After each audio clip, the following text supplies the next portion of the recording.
got Lyndsay Spears with us, DDS, Dr. Lyndsay Spears. Yes, sir. Thank you for having me. Who is Lyndsay, owner of Carolina. Closer to that mic. Carolina Crossroads Dental Care. Did I get that right? You got it. Hey, welcome. Tell us. Carolina Crossroads Dental Care.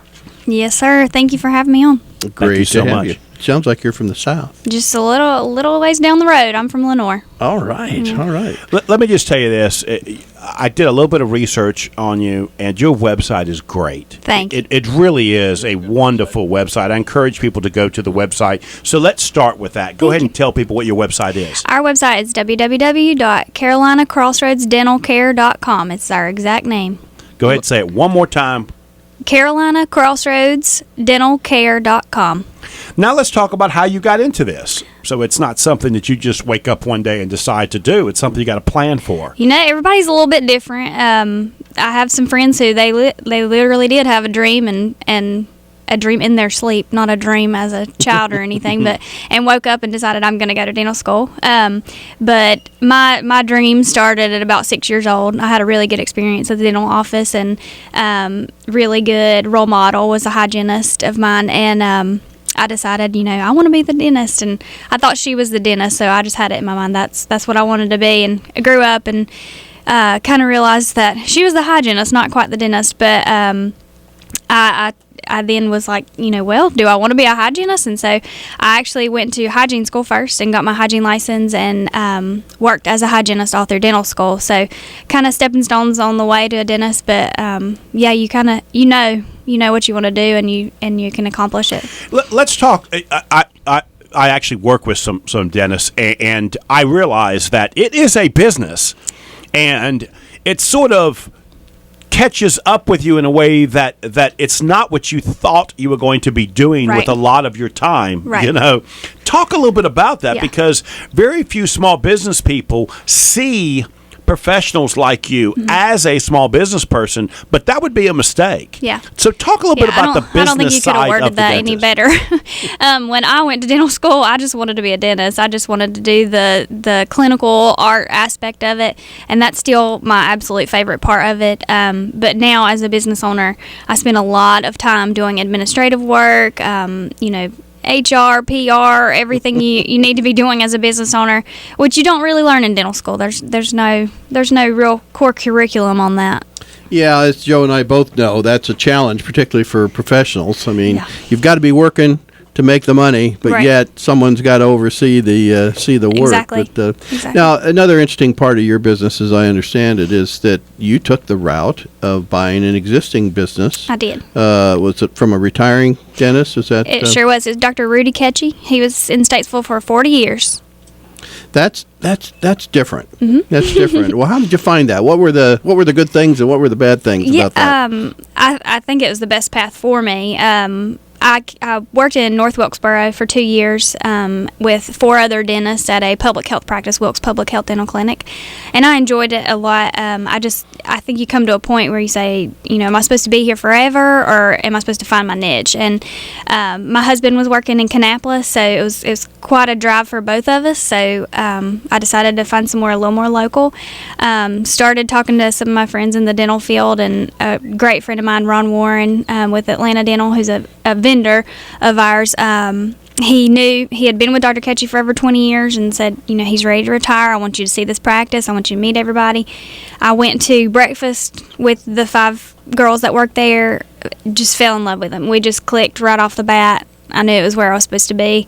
So I went through about 4 or 5 months of, bank negotiations and everything to actually acquire it, and we turned over on March 25th. I'm kind of interested to hear a little bit more about your personnel issues, because I realize that's such a challenge in your industry.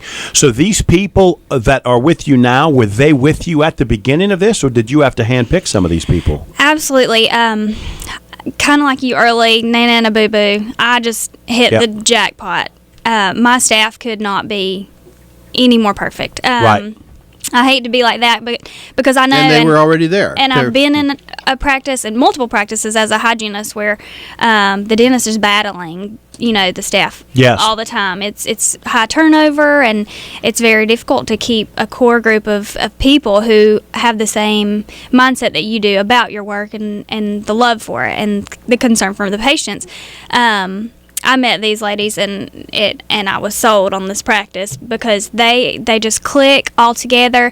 They've been there so long. My front desk lady has been there for 30 years. Wow. The shortest amount of time is one of my assistants. She's been there for 5. So they've already worked out all their kinks. They know exactly how to pick up after each other's slack. If there is a day that any of them have slack, I can't even tell you one. I don't see it. They're just phenomenal. Yeah, and that's rare. Quite frankly. It's very rare. I'm so blessed. Yeah. Yeah. Talk a little bit about the purchase process. There's some people out there that are thinking about doing this. Absolutely. And professionals that are out there thinking about doing this. Talk about that process a little bit, because it's got to be scary to go through that. It's definitely not painless. Banks will... You can throw all kinds of offers at you. They want your business. Doctors are looked at as, eventual high earners, while it may not be the day you get out of, medical school or dental school. And so they come at you and they'll fight for you. When it comes down to it, there's very few that are actually going to stand by you and go through it with you. I was very, very fortunate with First Citizens. Even the downtown group, they have just stood by me the whole time. But they, went through the whole process. Dr. Ketchy decided to hire a broker out of Charlotte who her goal was to sell the practice. And so it was a lot of dealings with her. Like I said, Ron Warren helped me find the practice, so I think he did probably more than the paid broker. Brokers never get the respect in helping. There may be a reason for that. I don't know. Stop with the bell, man. It took a while. I was in a contract at my previous employer as well, and kind of getting out of that and getting into this, it's difficult. But with the right people surrounding you, the proper network, and family support is huge. It becomes easy towards the end. Maybe I shouldn't bring this up, but I'm going to. One of the issues. Oh boy. One of the issues with taking over an existing practice. The good news is you've got existing patients. Absolutely. The bad news is they're used to the other dentists. Absolutely. How are you addressing that? How's that going? I guess I should ask. Dr. Ketchy and I had a very quick transition. There's all different ways to do it in the medical field. You can hire an associate and keep them on so the patients get used to the new person, or you can just one person in Thursday or Friday, the next person start Monday.